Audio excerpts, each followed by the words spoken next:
iSARMS.com, the #1 place to learn about SARMS online. Welcome everyone. Dylan Gemelli here today with a brand new video for you. And today's topic is going to center around SARMS, which many of you know is something that I speak frequently on and have spoken about many times in the past. But what I want to do here is just give you a clear-cut definition of what exactly SARMS are.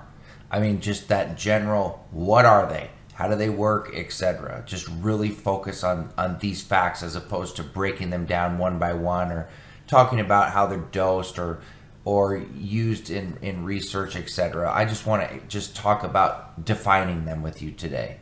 So, what exactly does SARMS stand for? Because a lot of times we say the term, but we don't even know what it stands for or what it means. So the term SARMS stands for Selective Androgen Receptor Modulator. Okay, so just like any other, receptor modulator that's selective, SARMS can either block or stimulate the same nuclear hormone receptors under different conditions. So consequently, it can actually block or stimulate a receptor in a tissue selective manner. So it may be able to mimic the beneficial effects in one tissue, yet at the same time it can help minimize the unwanted effects of like a synthetic steroidal hormone in other tissues.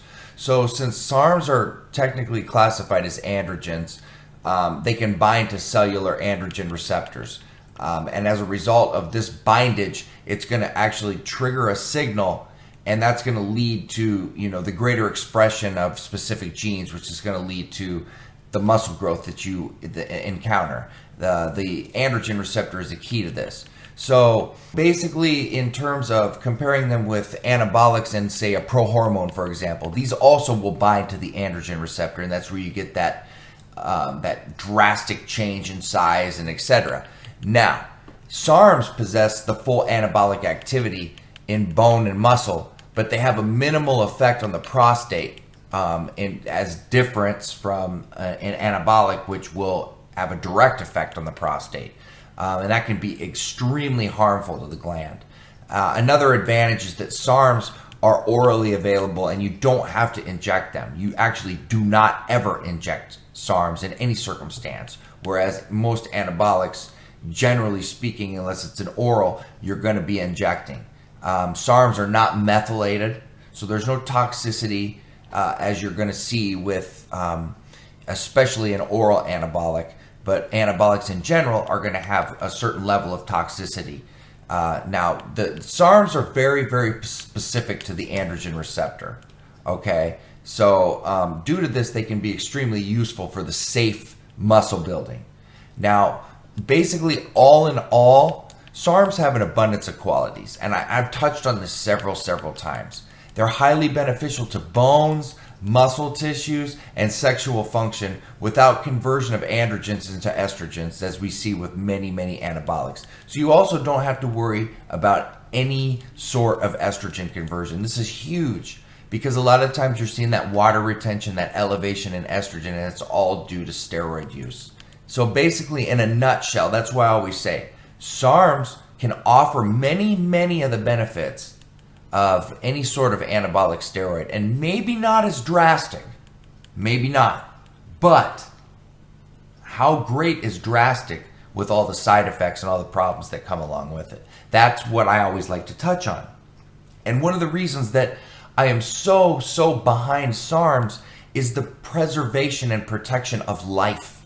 Okay, we're talking about not only not experiencing side effects, but not doing long-term damage to yourself, which you are insured to encounter with any kind of anabolic use.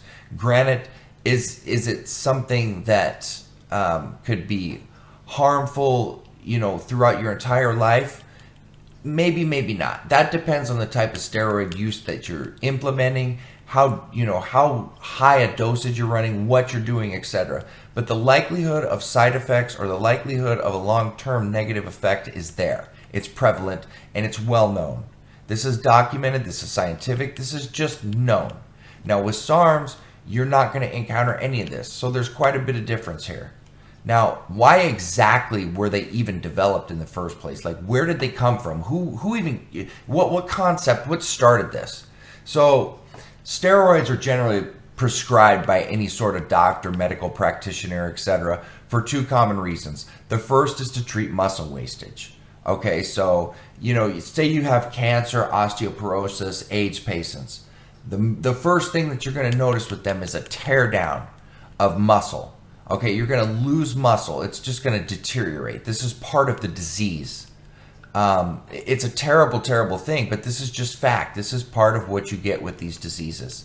Another scenario in which you might see a steroid prescribed is for testosterone replacement therapy or hormonal replacement therapy. The main problem, though, that you're going to get with steroid use is they cause all these unwanted negative effects. And they're not desirable effects. Okay, so let's do a comparison here. Let's do a rundown. You got your testosterone or your steroids and your SARMs. They both build muscle. They both promote bone. Okay, they both enhance your libido. Now, let's take the undesirable effects. Stimulation of prostate cancer. You're going to get that with possibility with steroid use. You're not going to see that with SARMs. Acne, you're not going to see that with SARMs. You're going to see that with testosterone. Virilization, you're going to see that with any sort of steroid use. You're not going to see that with SARMs. Now, the administration type, generally speaking, some are orally available and some are not in terms of anabolics, where SARMs are only orally. So you don't have to worry about any sort of injection. So meanwhile, the SARMs have the ability to stimulate a receptor in a tissue selective manner. Okay, and that allows them to mimic all the beneficial attributes of androgens.